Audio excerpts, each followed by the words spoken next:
Hello friends, welcome to टेकीफिन। तो इस वीडियो में हम फिर से चर्चा करने वाले हैं क्रेडिट यूटिलाइजेशन रेशो के बारे में, और ये टॉपिक बहुत ही ज़्यादा इंपॉर्टेंट है, तो आप इसको हल्के में ना लीजिएगा।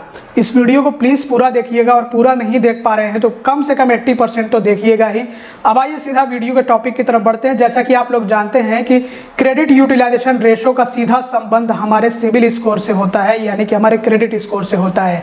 और ये जो क्रेडिट यूटिलाइजेशन रेशो है, ये जितना ज़्यादा ऊपर होगा, जितना ज़्यादा होगा, उतना ही खराब होगा, उतना ही बुरा होगा हमारे सिबिल स्कोर के लिए। तो इसलिए कहा जाता है कि सिबिल स्कोर को अच्छा बनाने के लिए और अच्छा बनाए रखने के लिए क्रेडिट यूटिलाइजेशन रेशो को कम से कम रखना चाहिए है, मतलब अपने क्रेडिट को कम से कम यूटिलाइज करना चाहिए है, ताकि क्रेडिट यूटिलाइजेशन रेशो लो हो और इससे हमारा सिबिल स्कोर ऊपर जाता रहे। तो अगर अभी आप लोगों से ये पूछा जाए कि क्रेडिट यूटिलाइजेशन रेशो कितना % होना चाहिए है ताकि हमारा सिबिल स्कोर खराब ना हो, तो हो सकता है कि आप में से ज़्यादातर लोग यही जवाब दें कि 30% तक। अगर 30% तक होगा, 30% के नीचे होगा, तो ये हमारे क्रेडिट स्कोर के लिए, हमारे सिबिल स्कोर के लिए सही होगा, इतना चल सकता है। तो हो सकता है कि ये वीडियो देखने के बाद आपका ये ओपिनियन बदल जाए। तो अब आइए सीधा वीडियो के टॉपिक की तरफ बढ़ते हैं और बात करते हैं कि कितने % क्रेडिट यूटिलाइजेशन रेशो हमारे सिबिल स्कोर के लिए सबसे अच्छा होता है और कितना हमें कम से कम क्रेडिट यूटिलाइजेशन रेशो रखना चाहिए है। और ये वीडियो शुरू करने से पहले उन लोगों के लिए जो लोग कि क्रेडिट यूटिलाइजेशन रेशो के बारे में नहीं जानते हैं, या फिर जो कैलकुलेट करना नहीं जानते हैं क्रेडिट यूटिलाइजेशन रेशो को, तो ऐसे में हमने इसके लिए अलग से वीडियो बना रखा है, जिसमें कि हमने समझा रखा है कि क्रेडिट यूटिलाइजेशन रेशो क्या होता है, कैसे इसको कैलकुलेट करना होता है, कितना होना चाहिए है। तो आप वो वीडियो यहाँ पे आई बटन में चेक कर सकते हैं, ट्रांसक्रिप्ट में भी चेक कर सकते हैं डिस्क्रिप्शन में जा करके, और इस वीडियो के एंड में भी आपको वो वीडियो मिल जाएगा, तो ज़रूर से देख लीजिएगा। तो जैसा कि ये धारणा बनी हुई है कि क्रेडिट यूटिलाइजेशन रेशो जो है 30% तक सही होता है, इतना रहेगा तो कोई दिक्कत नहीं होगी। ये बात अपनी जगह पर सही है, लेकिन क्रेडिट यूटिलाइजेशन रेशो जितना कम होगा उतना ज़्यादा अच्छा होगा हमारे सिबिल स्कोर के लिए। अब कितना कम, तो कम से कम कि आप 0 तक भी रख सकते हैं, इसको 0 तक भी मान सकते हैं।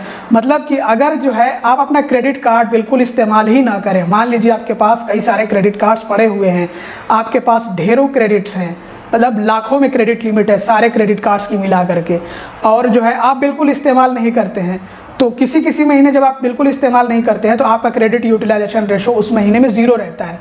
तो 0 तो सबसे अच्छा होता है, लेकिन ऐसा तो होगा नहीं कि आपके पास क्रेडिट कार्ड हो और आप उसका इस्तेमाल ना करें। तो ऐसे में कुछ % आप उसका इस्तेमाल तो करते ही होंगे। तो अगर आप जितने आपके पास क्रेडिट कार्ड्स हैं, मान लीजिए 4-5 क्रेडिट कार्ड्स आपके पास हैं, लिमिट उनकी जो है मान लेते हैं यहाँ पे 5 लाख है, ठीक है, लेकिन आप उसमें से कुछ हज़ार ही खर्च करते हैं, तो मतलब 1-2% अगर क्रेडिट यूटिलाइजेशन रेशो आपका रहता है तो ये ज़बरदस्त है, सबसे बेहतरीन है ये। और वैसे ब्रीफली मैं समझा देता हूँ कि ये क्रेडिट यूटिलाइजेशन रेशो क्या होता है। तो आपके पास एक क्रेडिट कार्ड हो या फिर कई सारे क्रेडिट कार्ड्स हो, उन सभी की लिमिट को मिला करके, ओवरऑल आपकी जितनी क्रेडिट लिमिट है सभी क्रेडिट कार्ड्स की मिला करके, उसमें से आप कितना % खर्च करते हैं, इसी को बोलते हैं क्रेडिट यूटिलाइजेशन रेशो। वो परसेंटेज में कैलकुलेट किया जाता है। और अगर आप इसको और अच्छे से समझना चाहते हैं तो हमने जो इससे पहले वीडियो बनाया है क्रेडिट यूटिलाइजेशन रेशो के बारे में, वो वीडियो देख लीजिएगा, वहाँ से आपको कॉन्सेप्ट क्लियर हो जाएगा। तो बहरहाल जो हम ये समझते हैं कि 30% तक जो है सही होता है, चल जाता है, तो ये मजबूरी में होता है कि ठीक है 30% तक आपको जो है इजाज़त मिलती है कि आप 30% तक इस्तेमाल कर देंगे, तो ऐसे में आपका सिबिल स्कोर जो है कम नहीं किया जाएगा, घटाया नहीं जाएगा। लेकिन अगर आप इसको 30% से भी नीचे रखते हैं तो इससे आपका सिबिल स्कोर जो है अच्छा होता रहेगा, और ज़्यादा इम्प्रूव होता रहेगा, ये और ज़्यादा अच्छा होगा आपके सिबिल स्कोर के लिए। तो यहाँ पे आप देख लीजिए कैटेगरी, यहाँ पे देख लीजिए कि बताया गया है कि अगर आप 9% तक रखते हैं, मतलब 10% के नीचे आप रखते हैं क्रेडिट यूटिलाइजेशन रेशो को, तो ये होगा सबसे अच्छा आपके सिबिल स्कोर के लिए, सबसे बेहतरीन होगा। और अगर आप इससे ऊपर रखेंगे तो वो जो है थोड़ा सा कम अच्छा होगा, अच्छा तो होगा ये भी, लेकिन थोड़ा सा कम अच्छा होगा। और अगर आप 30% तक लेकर जाते हैं लेकिन 30% से भी नीचे रखते हैं तो ये जो है सबसे कम अच्छा होता है, मतलब चल जाता है, ठीक है, ओके, कोई दिक्कत की बात नहीं है। तो अब तक जो हमने समझा था 30% तक, तो ये 30% तक तो ओके वाला है कि ठीक है इतना चल जाएगा, कोई दिक्कत की बात नहीं है, आप इतना यूटिलाइज करिए अपने क्रेडिट को। लेकिन अगर आप 9% तक रखेंगे, 10% के नीचे रखेंगे, 9% के भी अगर आप नीचे रखेंगे, मतलब 9% से ऊपर नहीं होना चाहिए है। तो ये सबसे बेहतरीन होगा आपके सिविल स्कोर के लिए, ये सबसे ज़्यादा फ़ायदेमंद होगा।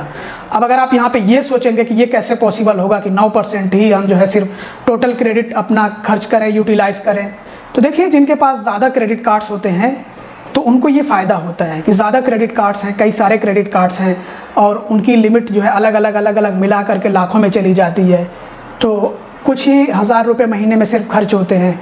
तो इससे जो है क्रेडिट यूटिलाइजेशन रेशो वो 9% के नीचे बना रहता है। या फिर एक ही क्रेडिट कार्ड हो, उस क्रेडिट कार्ड की लिमिट इतनी ज़्यादा है, 9 लाख 10 लाख है, एकदम प्रीमियम क्रेडिट कार्ड है कोई, और उससे हम जो महीने में सिर्फ कुछ हज़ार रुपये ही खर्च करते हैं, तो ये भी बहुत बेहतरीन होगा। मतलब कुछ हज़ार का ये है कि 2000 3000 इस तरह से खर्च करते हैं, बहुत ज़्यादा जाता है तो इससे भी क्रेडिट यूटिलाइजेशन रेशो बिल्कुल जो है अपने न्यूनतम स्तर पे बना रहेगा।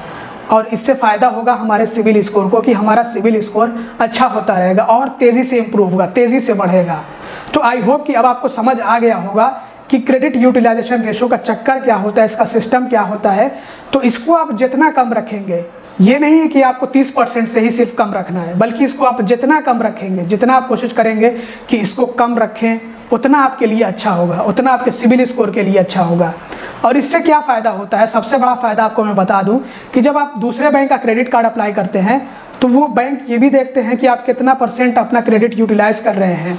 तो अगर आप कम इस्तेमाल कर रहे होंगे अपने क्रेडिट लिमिट को, तो बैंक को एक अच्छा इंप्रेशन जाता है कि ये जो पर्सन है जिसने क्रेडिट कार्ड के लिए इंक्वायरी करी है, मतलब क्रेडिट कार्ड के लिए अप्लाई किया है, इसको क्रेडिट की कम ही ज़रूरत पड़ती है, मतलब ये इच्छुक नहीं है ज़्यादा क्रेडिट का, ये लालची नहीं है, ज़्यादा क्रेडिट नहीं इस्तेमाल कर रहा है, तो इसलिए हम इसको क्रेडिट दे सकते हैं, मतलब क्रेडिट कार्ड या फिर लोन दे सकते हैं, क्योंकि ये जो है लो रिस्क कैटेगरी में आता है पर्सन। अगर हम इसको क्रेडिट देते हैं तो जाहिर सी बात है कि इसको ज़रूरत कम पड़ती है, तो ये हमारे क्रेडिट को रिस्क में नहीं डालेगा, हमसे उधार लेकर के ऐसा नहीं होगा कि ये ना चुका है।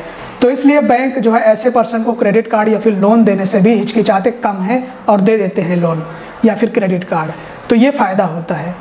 तो आई होप कि अब आपको समझ आ गया होगा कि हमें कितना कम अपना क्रेडिट यूटिलाइजेशन रेशो रखना चाहिए है। तो बस दोस्तों इस वीडियो में इतना ही। अगर आपको वीडियो पसंद आया हो तो ज़रूर से इसको लाइक कर दीजिएगा, चैनल को अब तक सब्सक्राइब ना किया हो तो सब्सक्राइब भी कर लीजिएगा और इस वीडियो को ज़्यादा से ज़्यादा शेयर करिएगा।